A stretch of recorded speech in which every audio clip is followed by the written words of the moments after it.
A very pleasant morning to all the dear students of class 7. I hope you all are absolutely well and are safe at home and are enjoying your online learning. So again today I am Purnima Tomar, your mathematics teacher here.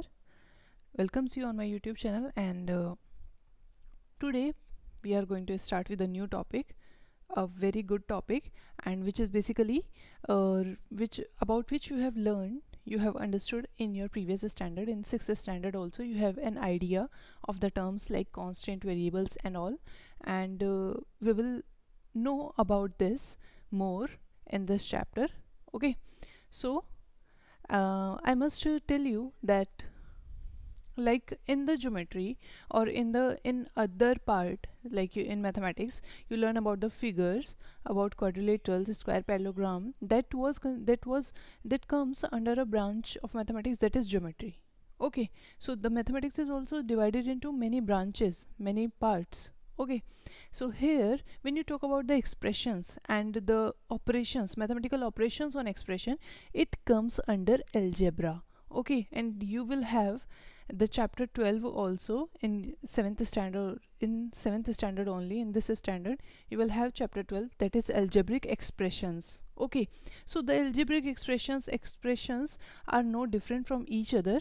That is called as algebraic expression because it comes under the branch of mathematics algebra. It means when you deal with numbers and the mathematical operations on the numbers, it is basically called as algebra. Algebra means doing a process, doing a thing in a prescribed way, step by step, in a mathematical, in an algebraic way. When you do the things, do the operations on the numbers, you called it as algebra when you follow a particular process.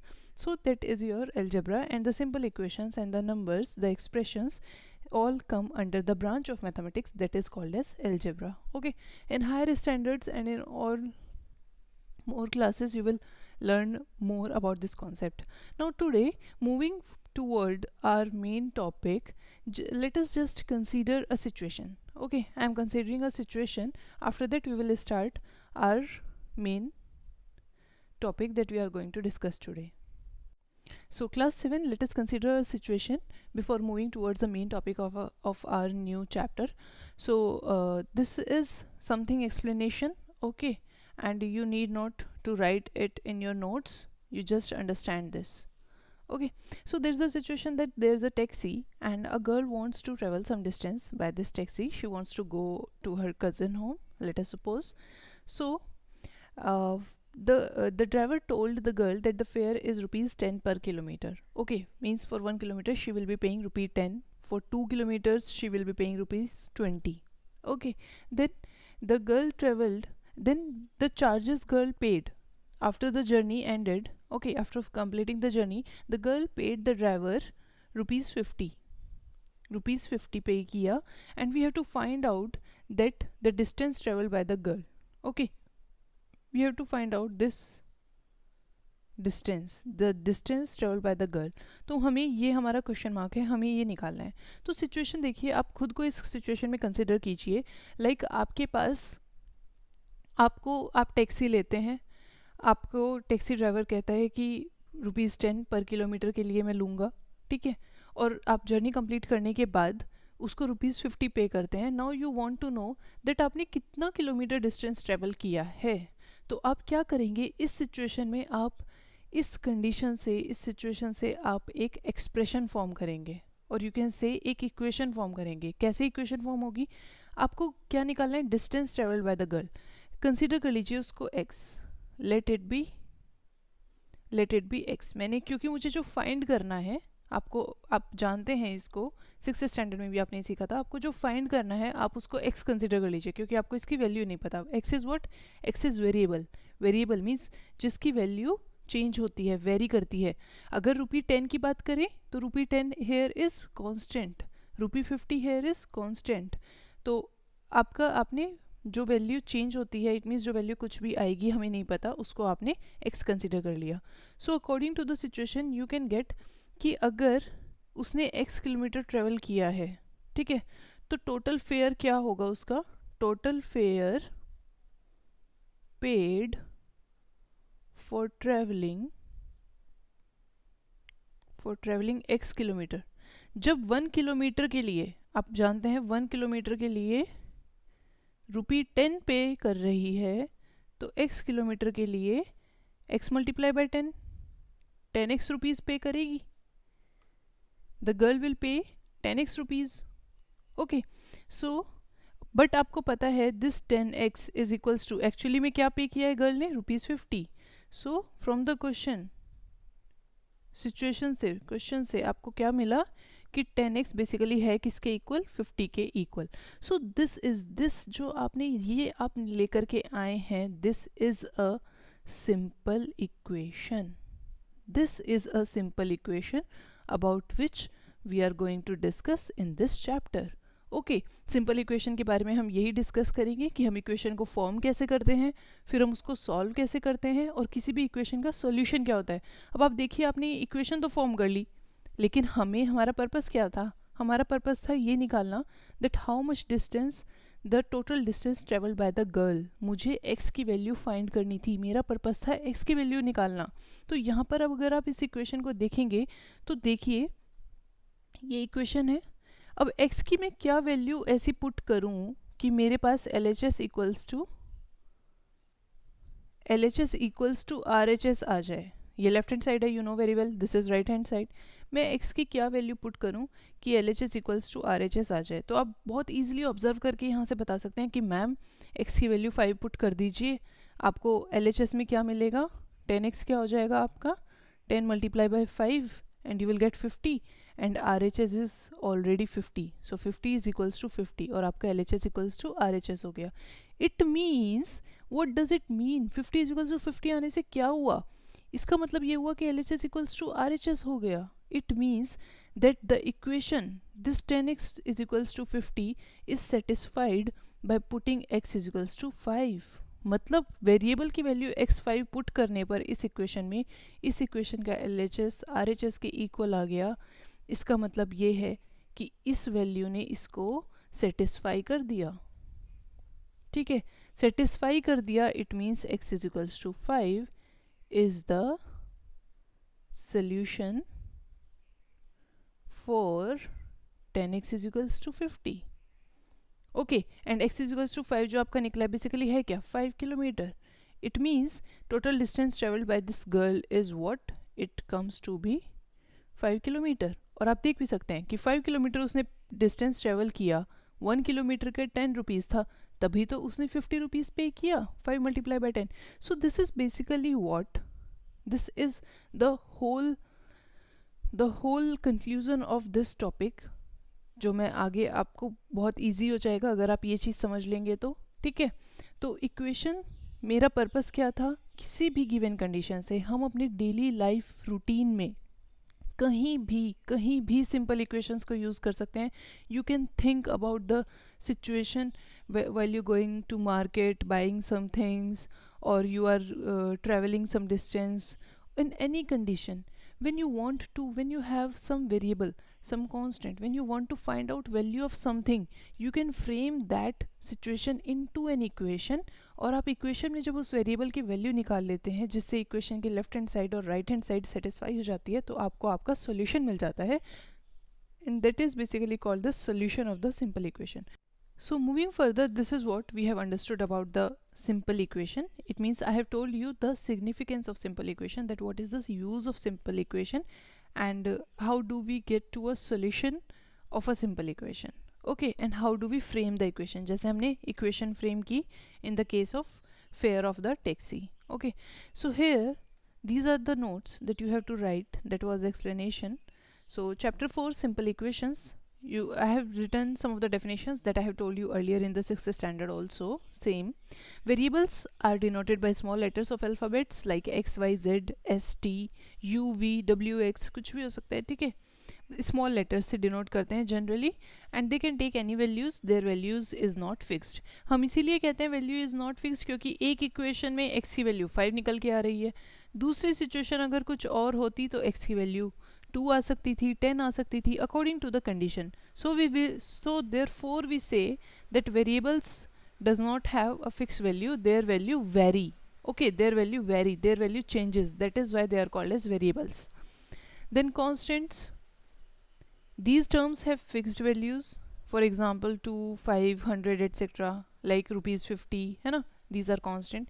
Now expression are formed by performing mathematical operations on variables and constants. ठीक है, तो variables and constants को combine करके जब आप उन पे mathematical operation apply करते हैं, then basically you get the expression formed. Like आपने 5x वहाँ पर जो इक्वेशन आपने फॉर्म की थी, यहाँ पर 5x आपका sorry 10x is the expression. Okay, 10x is the expression.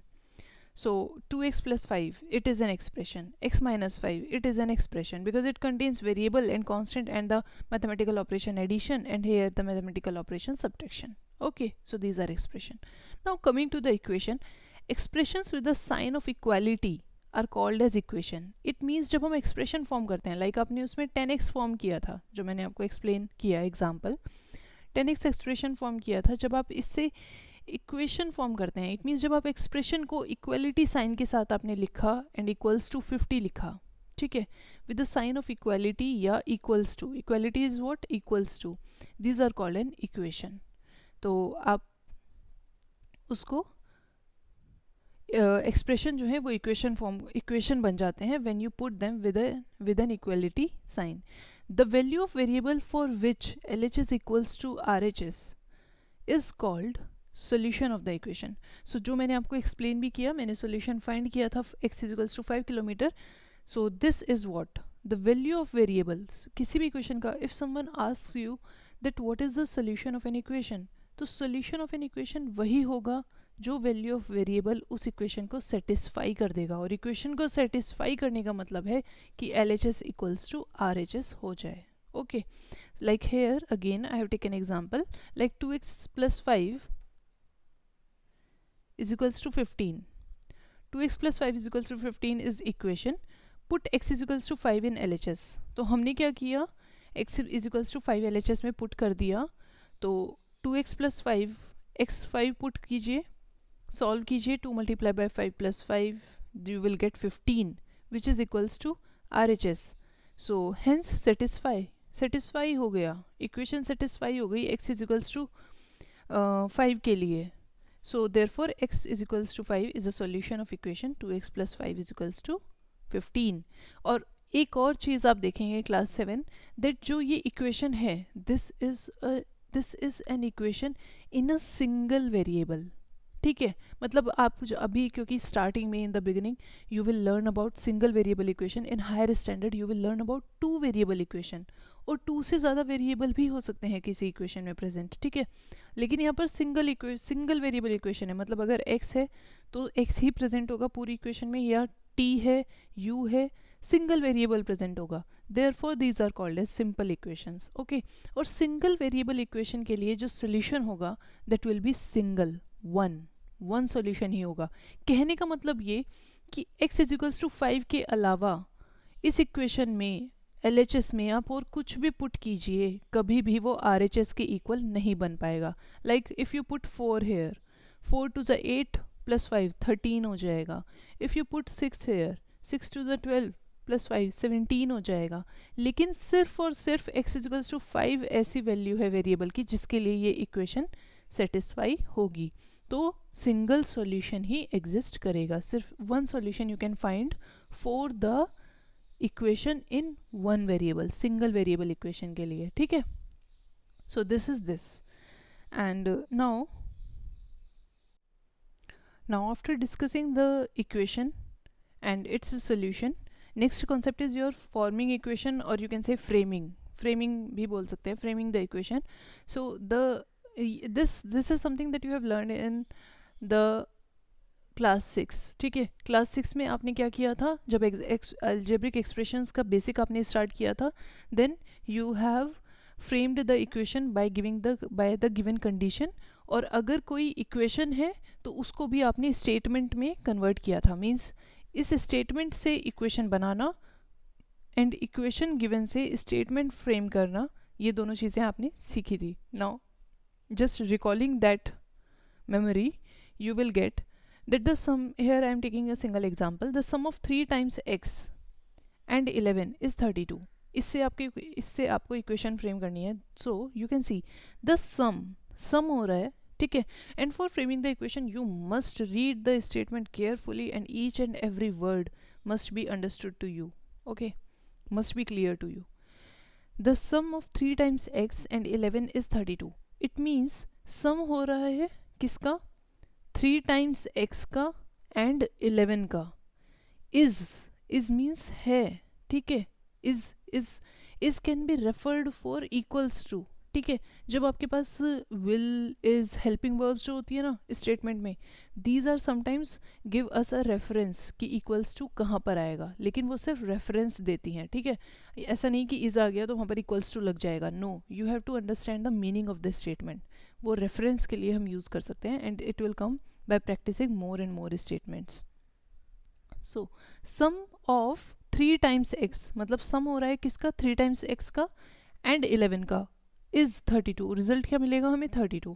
It means the equation will be 3 times x sum is summed with 11 के साथ sum हुआ is 32।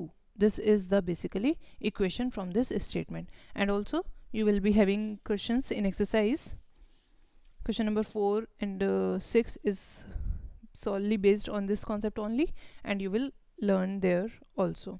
if if there is an statement, अगर आपके पास statement है, sorry, if there is an equation, अगर आपके पास equation है like this x minus 5 is equals to 9, तो आप यहाँ से statement कैसे find करेंगे? okay, you will write the statement as follows, that taking away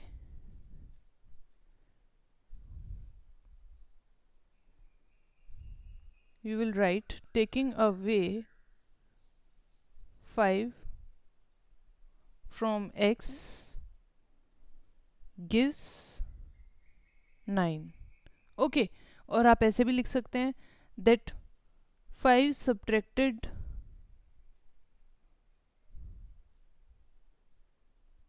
from x gives 9, okay. मतलब स्टेटमेंट एक इक्वेशन के आप स्टेटमेंट दो या 3 तरीकों से भी लिख सकते हैं बाय जस्ट लैंग्वेज को थोड़ा सा चेंज करके, but the meaning will be same, meaning should be same.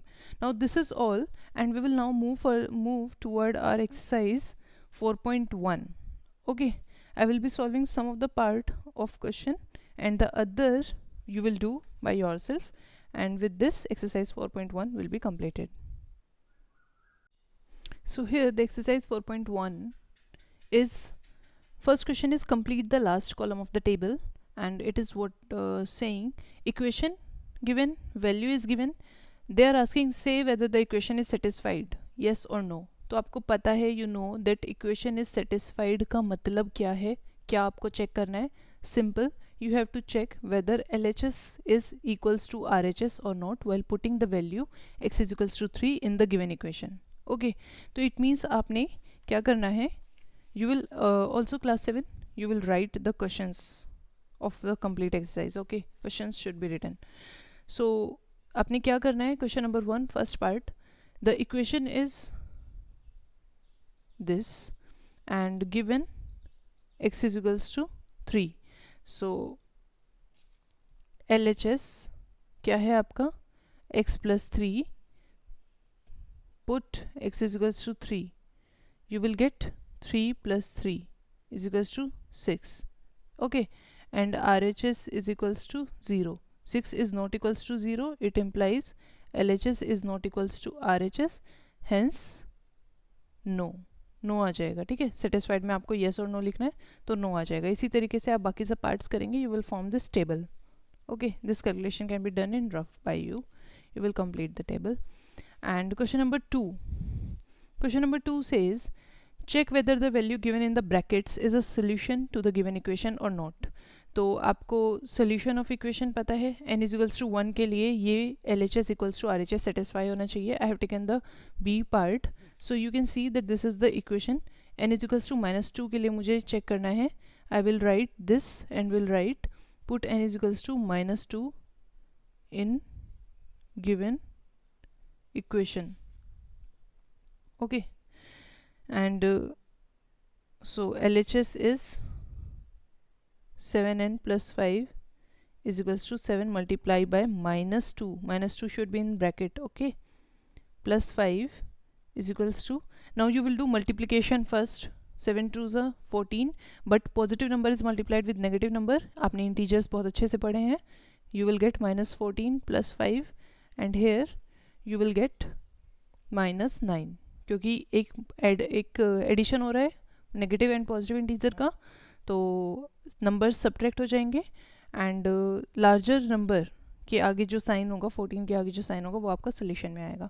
So you will get minus 9 and which is not equals to 19. hence n is equals to minus 2 is not a solution, ठीक है, of this equation. So ये satisfy नहीं हुआ तो ये solution नहीं है. Likewise you will do other parts of question number 2. Now question number 3, solve the following equation by trial and error method. तो ट्रायल एंड एरर मेथड का मतलब क्या है कि just you will put, I am taking first part and just you will put the value for P, ठीक है. You will just pick a value randomly आप कोई भी वैल्यू पिक करेंगे पी के लिए और पुट करके देखेंगे कि सेटिस्फाई हो रहा है या नहीं. So if you will put p is equals to 1 तो आप देख सकते हैं 5 1 5 प्लस 2 हेयर, मतलब अगर put p is equals to 1 आपने किया, you will get 5 multiplied by 1 plus 2 and it will be your 7. तो नहीं हो रहा, तो ऐसे ही randomly पुट कीजिए 2 पुट कीजिए p is equals to 2 but you get 5 2 is 10 plus 2 12, नहीं आएगा. then 3 put p is equals to 3,